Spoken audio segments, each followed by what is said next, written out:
15 seconds. Guidance is internal. 10, 9. Ignition sequence start. Space Nuts. 5, 4, 3, 2. 1, 2, 3, 4, 5, 5, 4, 3, 2, 1. Space Nuts. Astronauts report it feels good. Hello again, and thank you so much for joining us on the Space Nuts podcast. Andrew Dunkley here, and joining me as always, Professor Fred Watson. Hello, Fred. Hi, Andrew. How are you doing? I'm well, thank you. Yes, been a tumultuous week since episode 150. It's, went ahead in leaps and bounds. A lot of response to that episode, so very, very pleasing. Yeah, thanks everybody for getting in touch, and thanks for listening. Yeah, now we've got twice as many questions to get through as we had before, so I might never appeal for questions again because we got inundated. Quite a few of them turned up after we recorded, so we're going to work our way through them. We're going to bump off 3 today, which we'll get to shortly. I might as well talk about what they're asking us about. We've had a question about Stephen Hawking's Alien Warning, which is a good question. We're also going to investigate, this was more of a comment, but you, knowing what you do know about telescopes, Fred, will be able to answer, add to Michael's question about spider silk in telescopes. And we are going to do a bit of a movie review. We'll talk about the movie Gravity, which you and I have both seen. I thoroughly enjoyed that film. And you could call it science fiction, but it sort of borders on reality because some of the things that were portrayed in it are indeed happening as we speak. We're also going to look at today a very hungry black hole. This thing is not only eating a star, it is I'm going to try and think of a delightful way of saying that it is vomiting plasma. And not very delightful at all. And a new theory about the creation of our only moon. So we'll get all that done in episode 151 of Space Nuts. And I've got a bit of news for you to share shortly too. But first, a very hungry black hole. This thing's a fairly large black hole, and it's acting in a way that would get it kicked out of a restaurant. Actually, look, you can stick with your vomit analogy if you like, but I prefer the lawn sprinkler model. Oh, well, yeah, that would probably be closer to the fact. Yeah. So make of all that what you will. But yeah, that's kind of quite a nice, a nice notion. So what is this? It is an object which rejoices in the name of V404 Cygni. And that tells you, first of all, that the V means it's a variable star, because that's how variable stars are nominated. It's actually one of the ways. There's a number of ways. But also that it's in the constellation of Cygnus, which is a Northern Hemisphere constellation. We catch glimpses of it from here in the south, but it's overhead in the mid latitudes of the Northern Hemisphere. It's known to have a black hole in orbit around a star. And the star is leaching material onto the black hole, basically. And what that means, because they're close enough together that the envelope of the star is being pulled off into the black hole's accretion disk, the technical term for that swirling disk of material orbiting around the black hole, whose inner edge is basically being sucked in because it's going at basically more than the speed of light. It's hurling in. No, that's a throwaway line, which is incorrect. It's approaching the speed of light. It's zooming in through the event horizon. And it's because of the energy that phenomenon stirs up in the accretion disk that we see a number of things. One is we actually get radio emission from the accretion disk itself, and that's how many black holes have been found. But the strong magnetism of a black hole has this curious effect of taking some of that material that doesn't get sucked up into the black hole itself and squirting it out vertically, if I can put it that way, at right angles to the accretion disk. So what you've got is jets of material coming from the north and south pole of the black hole. And that's a phenomenon that's, once again, well recognized. These jets are once again at very, very high speeds, a significant fraction of the speed of light, very energetic. They emit X-rays as well as radio waves. But it's in radio waves that the observations that I want to talk about have been made. And we have seen observations in the past of black holes spewing out blobs of material from their northern and southern poles, their rotation axes. But this one is a bit different, and it comes about because the plane of the orbit in which the other star of the binary pair orbits the black hole. So you've got a black hole star going around it, and that orbits in a plane. That plane is slightly different from the rotation axis of the black hole. So the rotation axis of the black hole is tilted slightly, and that produces an effect which we call precession. Precession is a fancy name for something we've all seen. It's the effect when you spin a spinning top. You see it rotating, but you also see it wobbling around as well. And so it sort of wobbles on its axis while it spins. Yes, that's right. Yeah, and that's called precession. The Earth does that actually. It wobbles around once in 26,000 years. Put that in your diary as well. Okay. Yeah. So, but this thing wobbles on a much shorter time scale, a matter of hours rather than thousands of years. In fact, it might even be minutes thinking about it. So a little bit about the black hole itself. It's a 9 solar mass black hole, quite a modest one in a way. That's at the lower edge of what we call stellar mass black holes. It's about 8,000 light years from the Earth, and has now been observed with an array of telescopes, a little bit like the Event Horizon array that we've talked about before, that actually gave us that image of a black hole. The array of telescopes included ones here in Australia. Actually, I should just check that. I beg your pardon, it's not. They are all across the USA. Okay. So it includes things like the Very Large Baseline Array, which is in New Mexico. I visited there. It's quite stunning. I think you might have done as well, Andrew, have you? Can't remember. But you know what? It's about time that the Americans did something astronomical. I mean, look, they're doing pretty well, I can tell you. They are. 10 radio telescopes across the US, but there is Australian participation in the project. That's what was confusing me there. And they've imaged the blobs of material that are coming from the poles of the black hole. And because of this funny precessional rotation, what you get is not a straight jet of blobs of material. You get a corkscrew shape, which is actually as though you take a cone and you put the blobs of material on the surface of the cone as they're heading outwards from the black hole. It's exactly what you'd expect from precession, and it is. I think what they did was they did 100 or so radio images and then stitched them together to make a movie. To pinch the words of my colleague Janelle Whirl on the ABC's science website, they stitched them together. Yeah. And that's a great way. So you've got a movie that shows these blobs of material coming off. It's not hard to find on the web. Well worth a look. The V404 Cygni black hole jets. And where does this plasma vomit go? It basically gets dissipated into space. So it sort of charges out. It interacts with something called the interstellar medium, which is the very low level rarefied gas in between the stars. And it plows into that. And often you can see the effect of that, particularly with very energetic galaxy supermassive black holes. You see jets coming out of them, and then just like a cloud at the end where they've piled into the intergalactic medium in this case, and there's usually it's X-ray emission that you're seeing.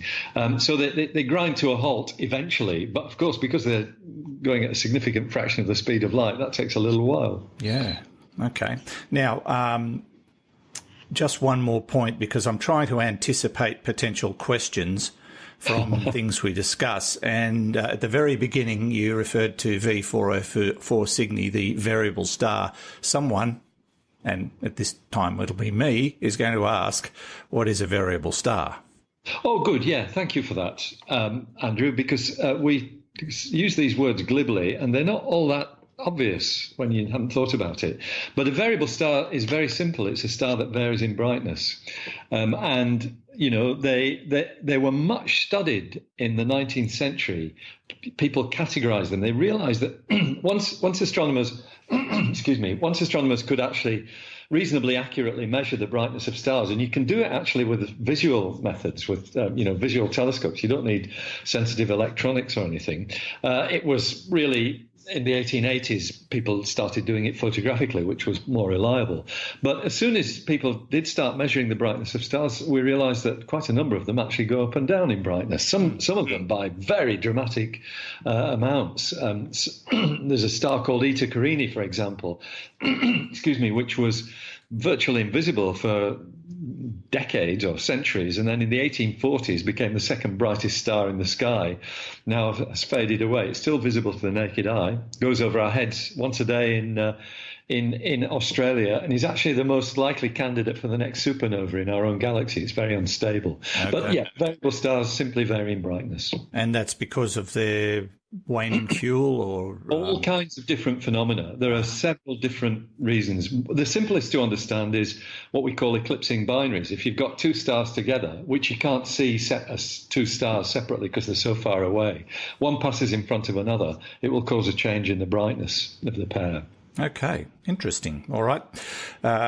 We've covered a very hungry black hole and variable stars, and hopefully we know a little bit more about... I've thought of another question, Fred.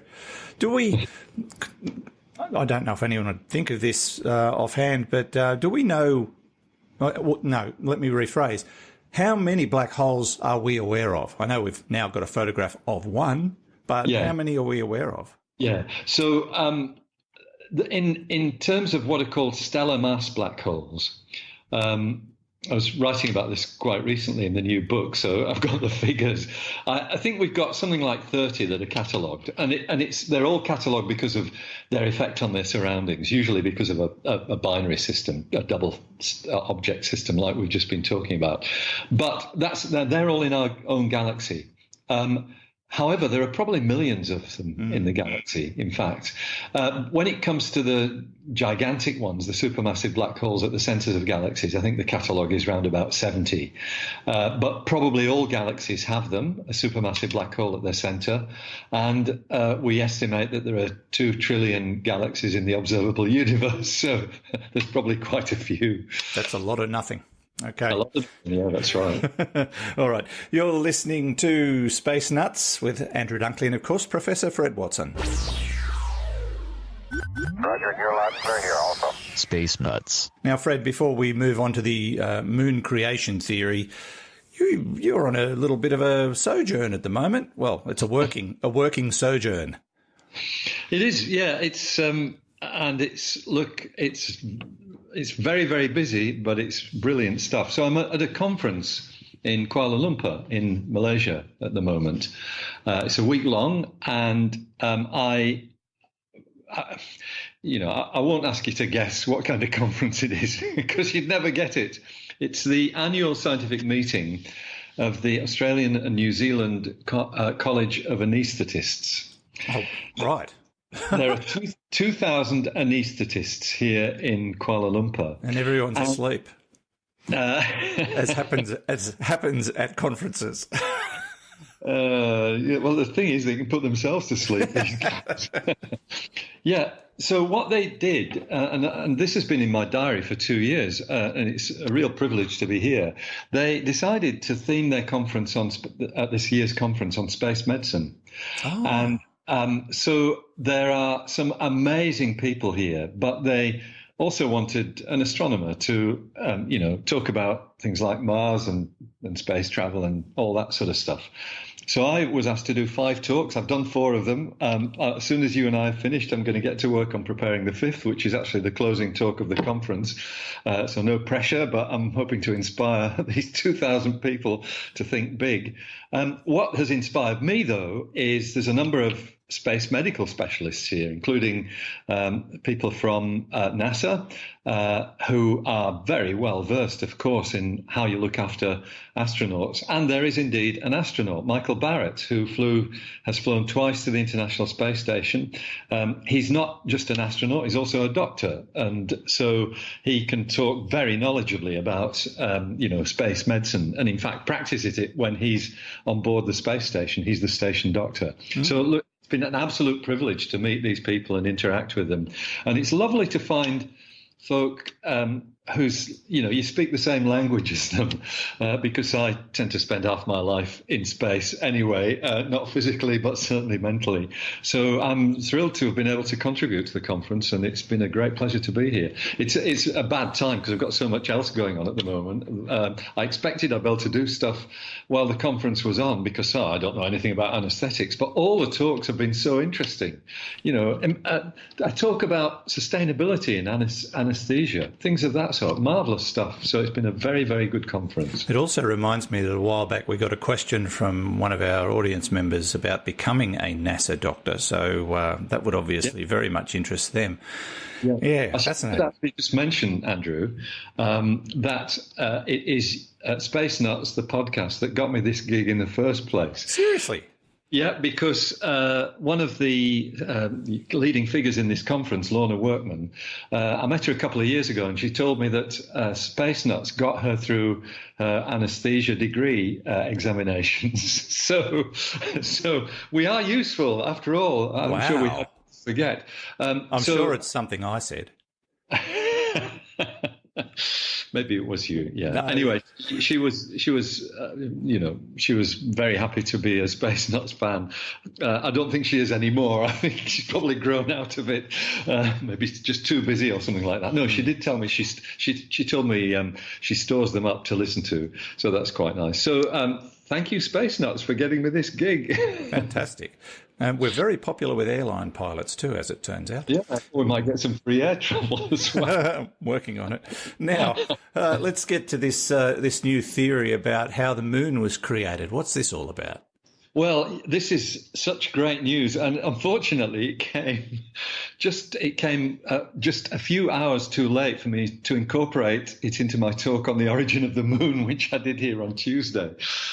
So the best theory we have for the origin of the moon, and this goes back really to the Apollo era, is that very early in the Earth's history, within the first 100 million years, certainly, maybe even within the first 50 million years, and remember the Earth is, like the rest of the solar system, is 4.6 billion years old. Very early in the Earth's history, the Earth suffered a collision with an object about the size of Mars. And we're so confident with this view of the origin of the moon that actually that colliding object has a name. It's been called Theia, which in mythology is the mother of Selene, the moon. So it's a very nice link. So Theia, about the size of Mars, bashed into the Earth, raised a cloud of debris, which accreted, came together, stuck together under gravity, eventually to form the moon. So it started off with this Earth that's been pretty well bashed up, with a disk of material around it, which has been thrown up by the collision, and from that the moon forms. The problem with that is, once again, something that we learned from the Apollo missions. What the Apollo missions taught us, the astronauts brought back 382 kilograms of lunar soil and rock. And those materials, apart from the fact that they're different, that the soil is different from earthly soil because it's all got sharp edges rather than being rounded by erosion as the particles of earth soil has. So the particles are different, but chemically it's the same. And in particular, there's something called the oxygen isotope ratio. Chemicals come with different isotopes, which correspond to different numbers of neutrons in their nuclei. And the oxygen isotope ratio for moon rock and earth rock is identical. And what that tells you is that it is extremely unlikely that the moon's material came from anywhere else other than the Earth. But the problem with the Theia hypothesis is that if something bashes into the Earth and you've got this cloud of debris raised, which forms the moon, most of the cloud is made up of material from Theia itself. And the odds of that being identical to the Earth are very, very low indeed. So, excuse me, so there have been all kinds of dynamical arguments about, maybe it was, people have looked at glancing collisions, and it turns out that maybe that would give you more of the Theia material the Earth's material in the moon than Theia material. They've looked at the opposite, which is, head-on direct collisions very deep into the Earth's inner material. And that too would give you some Earth-like material in orbit to form the moon. But they've all got inadequacies, those. None of them are very straightforward, because you've got to tinker around with things like the total spin of the system and things of that sort. So this new theory, which has come from Yale University, it's I think it's a Japanese-born scientist who has done the work with colleagues in Japan. I think it's a joint US-Japanese project. They've built a model that says, okay, what if the young Earth was still covered by a sea of molten rock, molten magma, right, that it's still so hot that the rocks on it are liquid. That would have been the case about 50 million years after the solar system formed. So it's still pretty early in the solar system. So you've got this, this hot and melted Earth, molten Earth. But then you hit it with something that's much smaller. And because it's smaller, it's actually cooled so that the surface is solid. And if you do that, apparently what you get is exactly what the moon is like. I think this is a theory that really goes a long way towards improving our understanding of the formation of the moon. And it ties in with some of the other aspects of the moon that we know about. So a very hot Earth is probably one reason why the moon's crust on the Earth side is thinner than the Earth's crust on the far side. Because if the Earth was still very hot when the moon had been locked into this what's called tidal locking, where the moon's always facing the same face towards the Earth, if the Earth was still very hot, there would be significant radiant heat falling on the early moon. At that stage, it was only, I think it's about 40,000 kilometers away from the Earth. It was very, very close. It was sort of distance that the geostationary satellites are. And that radiant heat actually chemically affects the surface and makes it easier for rocks to build on the far side, which is why the crust is thicker on the far side. So this ties in very much with what we know about the morphology of the moon, and gives you a really good model for how the moon formed with most of the proto-Earth materials. So it was a molten Earth struck by a solid object. Yeah, or an object with a solid surface. Yeah. Now, are they suggesting that solid object, or the object with a solid surface, is the moon with an Earth coating, or it just sped off into space somewhere? No. So it's still, it probably disintegrated itself, and it may well have been on a trajectory that took it. The bits of that are probably still lurking in the asteroid belt somewhere, because they've been shepherded by the gravity of Jupiter. But the bottom line is that with a collision like that, the material that you throw up into orbit around the Earth is mostly Earth material rather than Theia material. Okay. But if they were to do enough sniffing around, they might find Theia material on the moon. That's right. Let me just read a comment by the lead author, whose name I'm about to mispronounce. It is Sonichiro Karato, and he comments: in our model, about 80% of the moon is made of proto-Earth materials. Proto-Earth is the young Earth. In most of the previous models, about 80% of the moon is made of the impactor, that's Theia. And this is a big difference. It absolutely is. And it seems to, provide a very neat solution to the problem. And it's very timely. It wasn't soon enough for me to get into my talk on Tuesday about the origin of the moon, but it's soon enough for me to get into my new book. Excellent. Oh, very good. Yeah. Okay. So looks like the theory as to how the moon was created has a new element to it that, looks like it's got a lot going for it. So that's true. There might be more to talk about down the track. This is Space Nuts, Andrew Dunkley and Fred Watson. 0G, and I feel fine. Space Nuts. Now, Fred, before we nail a couple of questions, a couple of announcements. We have a YouTube channel, which is very exciting. If you do a search in YouTube for Space Nuts Podcast, you should be able to find us. I think all 151 episodes are on YouTube. So I think 2 people have actually listened to the whole lot. Oh, no, they only listen to one.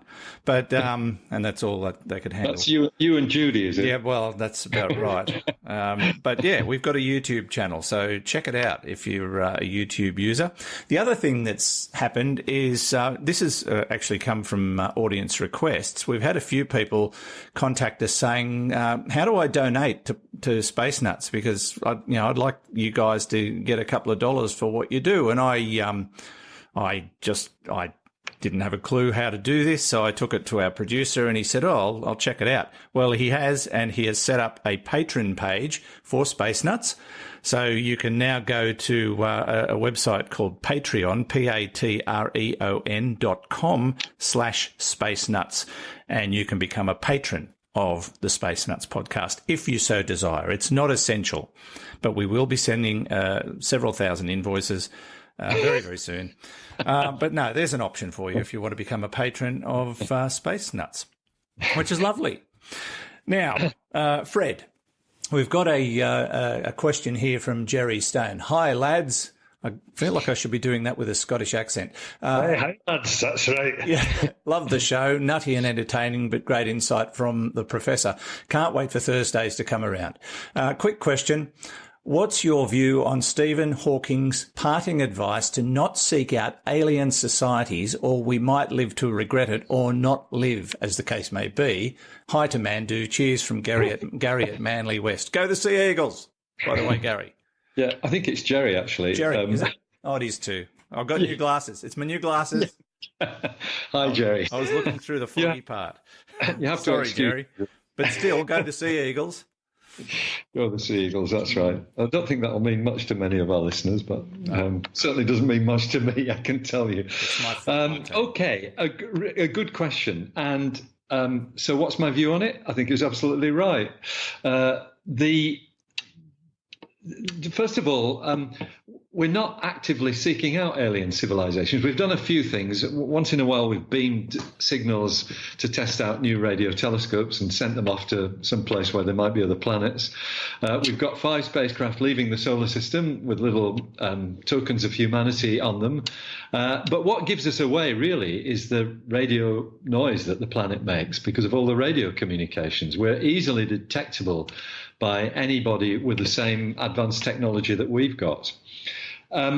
So Hawking's advice is predicated on the point, which is very well made, that normally interactions with, what you might call a more advanced species do not have a good outcome for the species who are being prevailed upon, if I can put it that way. And you've only got to think of what Human we've history. done.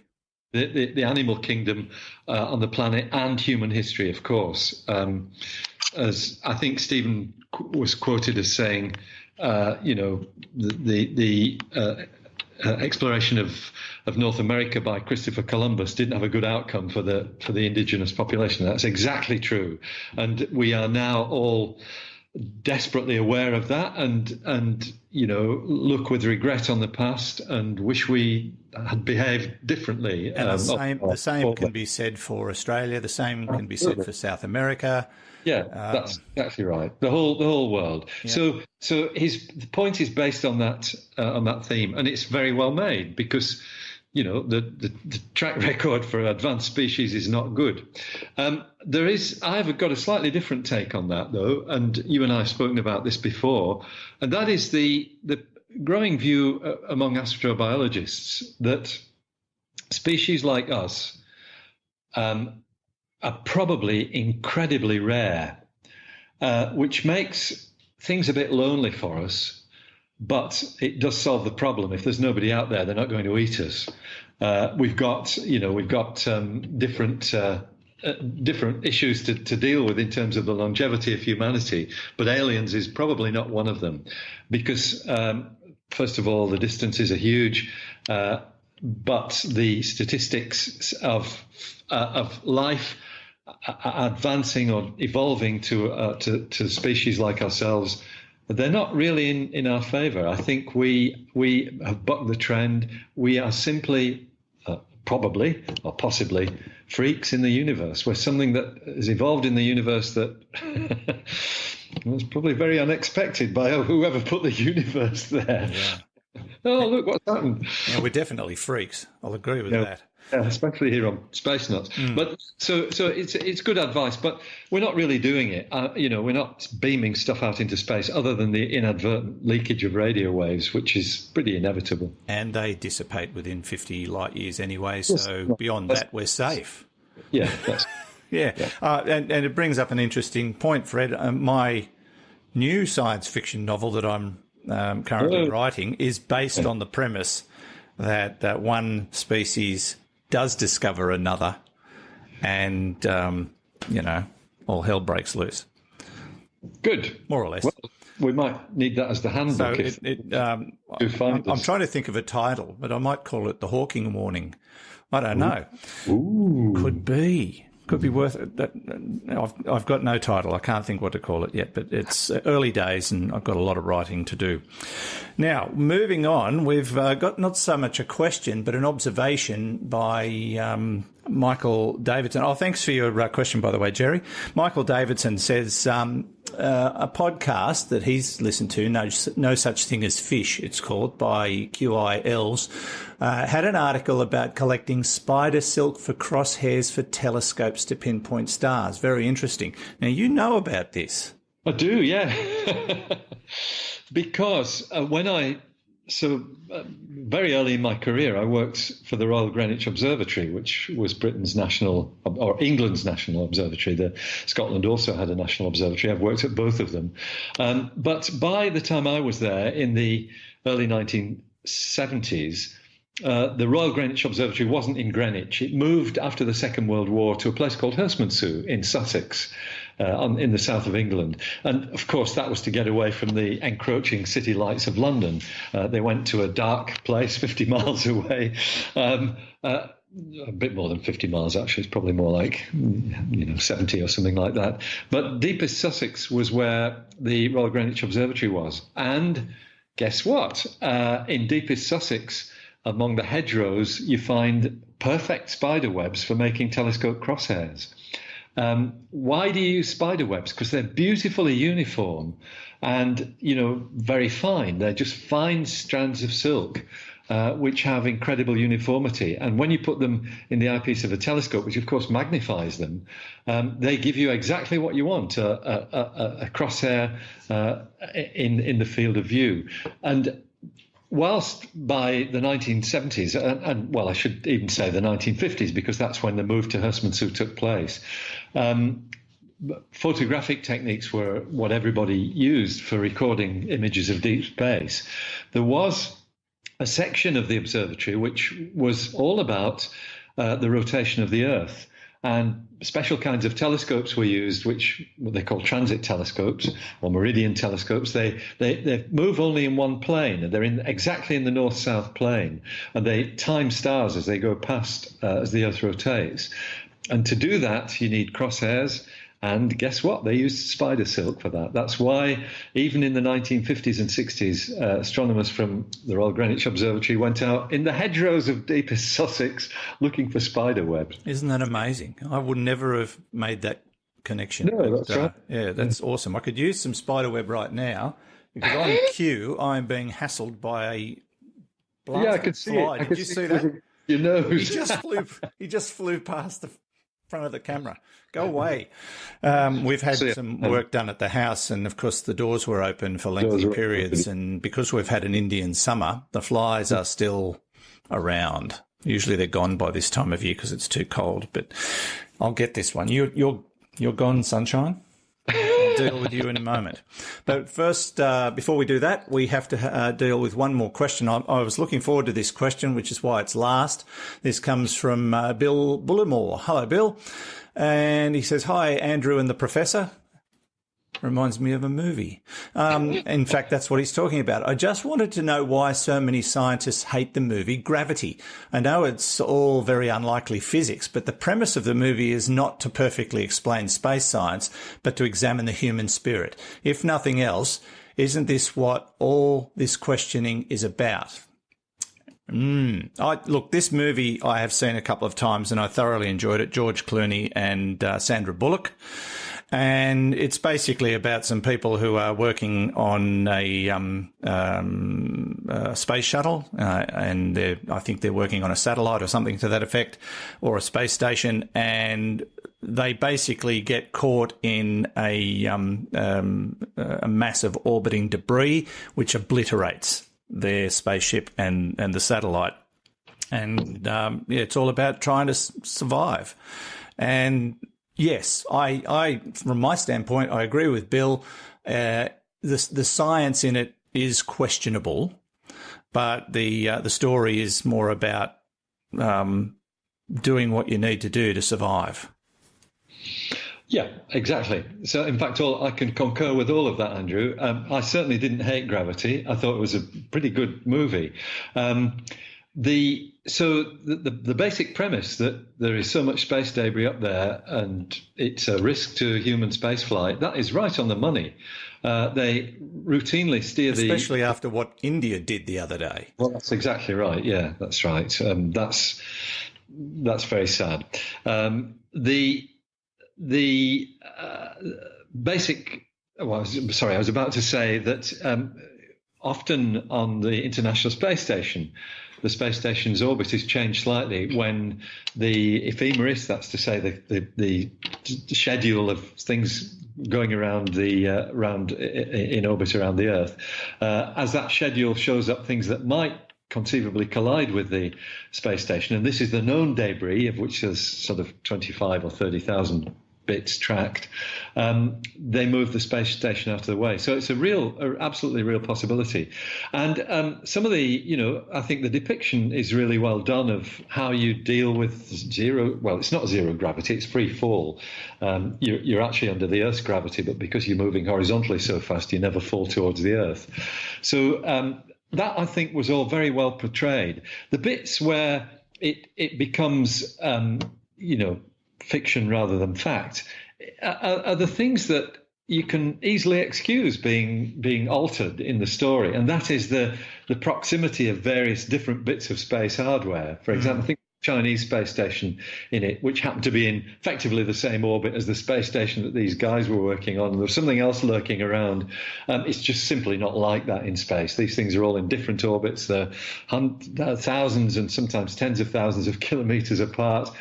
So you couldn't just, trip from one to another. But I was perfectly happy with that. I don't have any problem with that. It's a movie and it's depicting something that really reflects, as Bill said, the human spirit. Yeah. So I give it a tick. I think it's great. I think, if I remember rightly, there was a bit of stretching of the imagination towards the end as to how Sandra Bullock got back to Earth. I can't remember the plot exactly. She had to leave. I think she had to leave one spaceship to get to another. So yeah. I think she ended up being in 3 different capsules or something, but she had to get from one to the other with a fire extinguisher or something. I think it was. But it was I think it was the re-entry was, if I remember rightly, was reasonably well portrayed. All of that stuff. So it's great stuff. But they can criticise Gravity for using that fire extinguisher propulsion system or whatever it was she used to get from one spaceship to the other, as ridiculous. But they did it in Mission to Mars as well. No, they did it in the Martian, where he left the capsule to join his mothership by poking a hole in his suit and using that as propulsion. They did that in both films. Yeah, so that's fine. The trouble is with that, the reality of that is, unless you are exactly lined up with your centre of mass, all it'll do is set you spinning. Yeah. And that exact alignment is something, well, I personally wouldn't like to try and risk it, I have to say. Absolutely not, no. But don't let the truth get in the way of a good story, as a famous journalist once said. The principle's good. The principle's good. Yeah, but it's still a great film, very entertaining, and, we won't spoil it by telling you how it ended, but they all die. No, they don't. Righto. All right. Thank you so much, Bill, for your question, and everybody who sent in questions. We'll work our way through the long list over the coming weeks on Space Nuts. And thank you, as always, Fred. Enjoy the heady days of conferencing in Kuala Lumpur, or Lumpy Koalas, as I like to call it. And we will hopefully have you back next week. Sounds good, Andrew. Thank you very much. Good to talk to you, and speak soon. Get that fly now. Yeah, his minutes are numbered. I am so good with a tea towel. Yeah. All right. See you, Fred. Fred Watson, and he's an astronomer, Professor Fred Watson. And from me, Andrew Dunkley, thank you again for your support, and we will look forward to catching you next time on another edition of Space Nuts. Space Nuts. You've been listening to the Space Nuts podcast. Mission complete, Houston. Subscribe to the full podcast on iTunes and Stitcher or your favourite podcast distributor. This has been another quality podcast production from Sites.com.